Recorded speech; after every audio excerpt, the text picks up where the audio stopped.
অসমৰ সন্মানীয় ৰাজ্যপাল শ্ৰী লক্ষ্মণ প্ৰসাদ আচাৰ্যজী ডাঙৰীয়া, ভাৰতৰত্ন ভূপেন হাজৰিকাৰ সুযোগ্য সন্তান শ্ৰী তেজ হাজৰিকা ডাঙৰীয়া, তেখেতৰ ভাতৃ সমৰ হাজৰিকা ডাঙৰীয়া, সাংস্কৃতিক পৰিক্ৰমা বিভাগৰ মন্ত্ৰী বিমল বৰা ডাঙৰীয়া, মন্ত্ৰী ৰণোজ পেগু ডাঙৰীয়া, জয়ন্ত মল্ল বৰুৱা ডাঙৰীয়া, সন্মানীয় বিধায়ক ৰমেন্দ্ৰ নাৰায়ণ কলিতা ডাঙৰীয়া, গুৱাহাটী পৌৰ নিগমৰ মেয়ৰ মৃগেন শৰণীয়া ডাঙৰীয়া, কুইন ওজা ডাঙৰীয়ানী, গুৱাহাটী বিশ্ববিদ্যালয়ৰ উপাচাৰ্য প্ৰফেচাৰ ননী গোপাল মহন্ত ডাঙৰীয়া, আজিৰ সভাৰ নিৰ্দিষ্ট বক্তা শ্ৰী বিদ্যুৎ কুমাৰ ভূঞা ডাঙৰীয়া, ভূপেন হাজৰিকা ডাঙৰীয়াৰ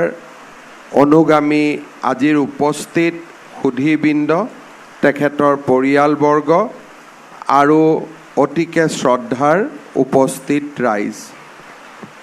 পবিত্ৰ অসম ভূমিৰ অমল গৌৰৱ, দেশৰ বৰ্ণিল সাংস্কৃতিক ইতিহাসৰ অত্যুজ্জ্বল নক্ষত্ৰ, এটি অমৰ কণ্ঠ, সুধা কণ্ঠ ভাৰতৰত্ন ডক্টৰ ভূপেন হাজৰিকা দেৱলৈ তেখেতৰ পবিত্ৰ উপজা দিনত মই সমগ্ৰ অসমবাসী ৰাইজৰ হৈ আমাৰ শ্ৰদ্ধাঞ্জলি জ্ঞাপন কৰিছোঁ। ভূপেনদাৰ কথা মনত পেলাওঁতে আমি কেৱল এজন অবিস্মৰণীয় কণ্ঠৰ গায়ক নতুবা অসাধাৰণ সংগীতকাৰ বা সকলোৰে হৃদয়ত স্পন্দন তুলিব পৰা এজন কবিক স্মৰণ নকৰোঁ। আজি আমি এনে এগৰাকী অসমৰ অমল সন্তানক, অমৃত সন্তানক স্মৰণ কৰোঁ, যাৰ সমগ্ৰ জীৱন আছিল সুকোমল সহানুভূতি, প্ৰতিবাদ, গভীৰ অনুৰাগ আৰু জীৱনৰ প্ৰতি আস্থাৰ এক সুমধুৰ ঐক্যতান। ভূপেনদাৰ সংগীত মনোৰঞ্জনৰ বাবে নাছিল, এই গানবোৰ নিজেই আছিল এটি আন্দোলন। ভূপেনদাৰ গানসমূহ যথাৰ্থতে আছিল নিপীড়িতসকলৰ আশা আকাংক্ষা, অধিকাৰবিহীনসকলৰ কাকতি আৰু সাধাৰণ মানুহৰ সপোনৰ বাহক। এনে এগৰাকী মহাপ্ৰাণ অসমীয়াৰ সমাধি ক্ষেত্ৰত এই পুণ্য ধামত উপস্থিত হৈ আমি তেখেতলৈ শ্ৰদ্ধাঞ্জলি নিবেদন কৰি নিজকে কৃতাৰ্থ মানিছোঁ। আজি ৰাতিপুৱা ভাৰতৰ প্ৰধানমন্ত্ৰী শ্ৰী নৰেন্দ্ৰ মোদী ডাঙৰীয়াই ভূপেনদালৈকে শ্ৰদ্ধা জনায় তেখেতে এটা নিজে প্ৰবন্ধ লিখিছে, টাইমছ অৱ ইণ্ডিয়া আৰু বিভিন্ন বাতৰি কাকতত প্ৰকাশ পাইছে। তেখেতে তেওঁৰ সামাজিক মাধ্যমতো এই আৰ্টিকলটো তেখেতে দিছে। নৰেন্দ্ৰ মোদী ডাঙৰীয়াৰ ভাষাত, "From Assam emerged a voice that flowed like a timeless river, crossing borders and cultures, carrying with it the spirit of humanity. Bhupenda traveled the globe, rubbed soldiers with the who's who across all spectrum of the society, but he remained deeply connected to his roots in Assam. The rich oral tradition, folk melodies, and community storytelling practices of Assam deeply shaped his early childhood. Those experiences formed the bedrock of his artistic vocabulary. He always carried the spirit of Assam's indigenous identity and the ethos of its people." ৰাতিপুৱা প্ৰধানমন্ত্ৰী নৰেন্দ্ৰ মোদী ডাঙৰীয়াই এক লিখনিৰে তেখেতক এইদৰে শ্ৰদ্ধা জনাইছে। ভূপেনদা সমগ্ৰ বিশ্বৰ সন্তান আছিল, কিন্তু অসমীয়া মন আৰু অসমৰ চিন্তা চেতনাই তেখেতক সকলো সময়তে প্ৰাণৱন্ত আৰু জীৱন্ত কৰি ৰাখিছিল। আজি এই পবিত্ৰ দিনটোত আমি সকলোৱে সুধাকণ্ঠ ভূপেন হাজৰিকাৰ প্ৰতি আমাৰ শ্ৰদ্ধা নিবেদন কৰিছোঁ। ৰাজ্য চৰকাৰে ভূপেনদাৰ জন্ম শতবাৰ্ষিকীৰ এই সমগ্ৰ বৰ্ষটি ভূপেন দাৰ স্মৰণ কৰি বিভিন্ন অনুষ্ঠান আয়োজন কৰাৰ বাবে আগবাঢ়িছে। আমি সকলো অৱগত, অহা 13 তাৰিখে প্ৰধানমন্ত্ৰী নৰেন্দ্ৰ মোদী ডাঙৰীয়াৰ উপস্থিতিত ৰাজ্যবাসীয়ে পুনৰ এবাৰ ভূপেন দালৈ শ্ৰদ্ধা নিবেদন কৰিব। সেই সভাতেই ভূপেন দাৰ বাবে ভাৰতৰ ৰিজাৰ্ভ বেংক অৱ ইণ্ডিয়াই প্ৰস্তুত কৰা এটি বিশেষ মুদ্ৰাৰো প্ৰধানমন্ত্ৰী ডাঙৰীয়াই উদ্বোধন কৰিব।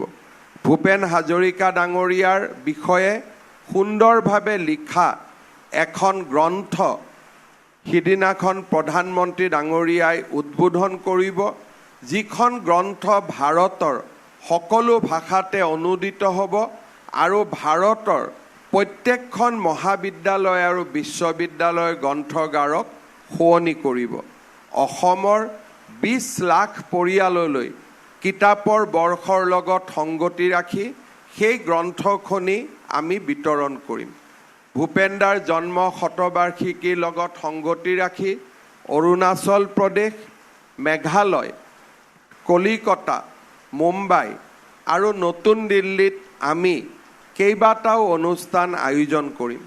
জন্ম শতবাৰ্ষিকীৰ আৰম্ভণি প্ৰধানমন্ত্ৰী নৰেন্দ্ৰ মোদীৰ উপস্থিতিৰে আমি সূচনা কৰিম আৰু জন্ম শতবাৰ্ষিকীৰ সামৰণি ভাৰতবৰ্ষৰ ৰাষ্ট্ৰপতি মহোদয়াই মুখ্য অতিথিৰ আসন অলংকৃত কৰিব। ভূপেন দাৰ সপোনৰ মিউজিয়ামো এই সময়ছোৱাৰ ভিতৰতে শংকৰদেৱ কলাক্ষেত্ৰত আমি নিৰ্মাণ কৰাৰ কাম সম্পন্ন কৰিম। ভূপেন দাৰ গান, ভূপেন দাৰ সৃষ্টিক সংৰক্ষণ কৰাৰ ক্ষেত্ৰত সেই সংগ্ৰহালয়টোৱে এক নিৰ্ণায়ক ভূমিকা পালন কৰিব। আমি অসমৰ ৰাইজক আহ্বান জনাম যে ভূপেন দাৰ জন্ম শতবাৰ্ষিকীটি আৰু কেনেকৈ আমি সুন্দৰ কৰিব পাৰোঁ, অসমৰ নৱপ্ৰজন্মৰ মাজত তেখেতৰ চিন্তা, তেখেতৰ আদৰ্শ, তেখেতৰ জীৱন গাথাক আমি কেনেকৈ চিৰসেউজ কৰি ৰাখিব পাৰোঁ, তাৰ বাবে ৰাইজৰ সুপৰামৰ্শ আমি কামনা কৰিম। ভূপেন দাৰ স্মৃতি, ভূপেন দাৰ সৃষ্টিক আমি কেনেকৈ বিশ্বৰ বৰসভালৈ লৈ যাব পাৰোঁ, তাৰ বিষয়ে অসমবাসী ৰাইজৰ পৰামৰ্শ আমি কামনা কৰিম। আজিৰ এই সভাত আমি সমগ্ৰ অসমতে চৰকাৰী কাৰ্যসূচী আৰু সামাজিক কাৰ্যসূচী দুইটা দিশৰ পৰা আজি আমি ভূপেন দাক স্মৰণ কৰিছোঁ। আমি বিশ্বাস কৰোঁ ভূপেন দা চৰকাৰৰ সম্পত্তি নহয়, ভূপেন দা অসমৰ ৰাইজৰ সম্পত্তি। সেয়েহে আমি ভূপেন দাৰ জন্ম শতবাৰ্ষিকী চৰকাৰৰ লগতে সমান্তৰালভাৱে অসমৰ ৰাইজকো বিভিন্ন পৰ্যায়ত পালন কৰিবলৈ আহ্বান জনাম। ভূপেন দাৰ জন্ম শতবাৰ্ষিকীৰ উপলক্ষে আমি নিৰ্মাণ কৰা বা আমি গঠন কৰি দিয়া কমিটিয়ে ভূপেন দাৰ সমাধি ক্ষেত্ৰক সমন্বয় ক্ষেত্ৰ নামেৰে নামাংকিত কৰাৰ পৰামৰ্শ আগবঢ়াইছিল। আজিৰ পৰা সমাধি ক্ষেত্ৰক আমি সমন্বয় ক্ষেত্ৰ হিচাপে আমি নামাংকিত কৰিছোঁ। এইবাৰ বহাগৰ বিহুত আমি অসমৰ বিহু সমিতিবিলাকক আহ্বান জনাম এটা সন্ধিয়া যাতে ভূপেন দাৰ গানৰ কাৰণে উৎসৰ্গা কৰা হয়, কাৰণ এই বিহুটি ভূপেন দাৰ জন্ম শতবাৰ্ষিকীৰ সময়তে অনুষ্ঠিত হ'ব।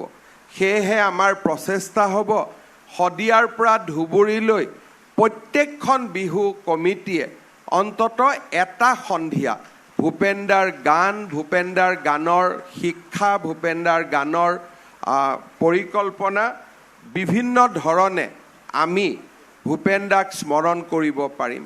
এই সমন্বয় তীৰ্থৰ লগতে অসমৰ বিভিন্ন স্থানত ভূপেন দাক কেনেকৈ আমি চিৰসেউজ কৰি ৰাখিব পাৰোঁ তাৰ বাবে আমি প্ৰচেষ্টা চলাম। মই বহু দীঘলীয়াকৈ ক'ব খোজা নাই। আজিৰ এই দিনটোত আপোনালোকে ইয়ালৈ আহি সমন্বয় তীৰ্থলৈ আহি ভূপেন দাক শ্ৰদ্ধা জনাইছে। মই আপোনালোক সকলোকে অসম চৰকাৰৰ ফালৰ পৰা কৃতজ্ঞতা জনাইছোঁ। শদিয়াৰ পৰা ধুবুৰীলৈ, বৰাকৰ পৰা ব্ৰহ্মপুত্ৰলৈ আজি সকলো স্থানতে ভূপেন দাক শ্ৰদ্ধা জনোৱা হৈছে। মই পুনৰ এবাৰ অসমবাসী ৰাইজলৈ মোৰ কৃতজ্ঞতা জনাইছোঁ। ভূপেন দাই কৈছিল, প্ৰচণ্ড ধুমুহাই প্ৰশ্ন কৰিলে মোক, তোমাৰ প্ৰাপ্য কি কোৱা? মনৰ দুৱাৰ মেলি নিৰ্ভীকভাৱে ক'লোঁ, তোমাৰ শক্তিখিনি দিয়া।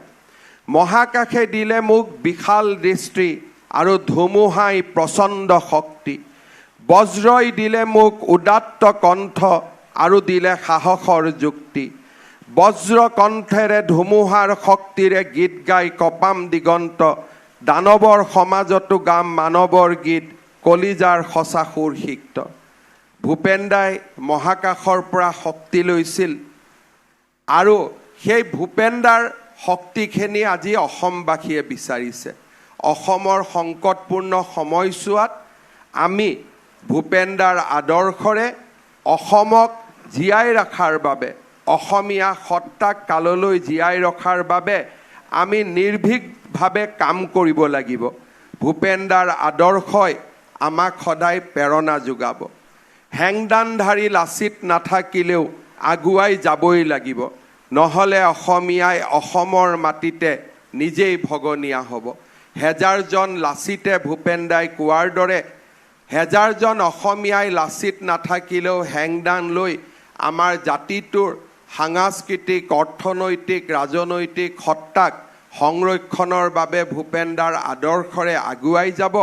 পুনৰ এবাৰ তেখেতৰ 100তম জন্ম জয়ন্তী দিনা তেখেতৰ পিতৃ মাতৃ আৰু ভূপেন দাক শ্ৰদ্ধাৰে সোঁৱৰণ কৰি পুনৰ এবাৰ মই ভূপেন দাৰ স্মৃতি জীয়াই ৰখাৰ বাবে আমি সকলোৱে অসমীয়া হিচাপে একেলগে কাম কৰিম, তাৰেই প্ৰতিশ্ৰুতিৰে মই মোৰ বক্তব্যৰ সামৰণি মাৰিছোঁ। ধন্যবাদ।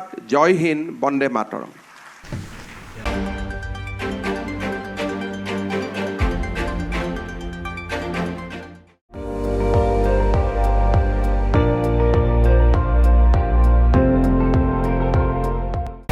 আপুনি চাই আছে ND24, সৰ্বশ্ৰেষ্ঠ নহয়, সৰ্বোত্তমৰ দৌৰ।